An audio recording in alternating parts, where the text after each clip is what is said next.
Phrasal verbs are a unique feature of the English language, combining a verb with either a preposition or a particle to create a new idiomatic meaning. This can make them tricky for learners, as the meaning often isn't obvious from the individual words. For example, take up doesn't just mean to physically lift something. It can mean to occupy space, as in my table takes up too much room. Understanding the difference between particles and prepositions is key to mastering phrasal verbs. In this video, we'll break down how these combinations work, using clear examples and practical sentences to help you recognize and use them confidently.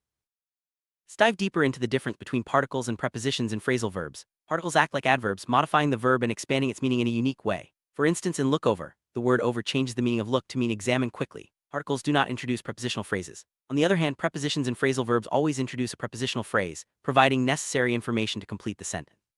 For example, look after in he has been looking after his mother uses after as a preposition, and the phrase his mother completes the meaning. Recognizing this distinction helps you use phrasal verbs more accurately.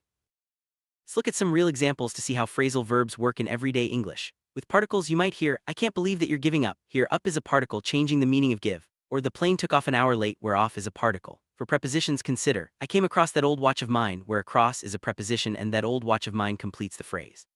These examples show how the meaning of the verb changes depending on whether it's paired with a particle or a preposition. Practicing with these examples will help you spot and use phrasal verbs naturally.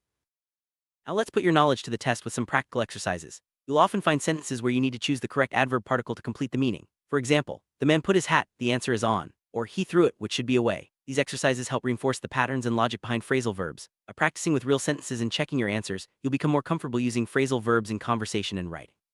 Remember, the more you practice, the more natural these expressions will feel.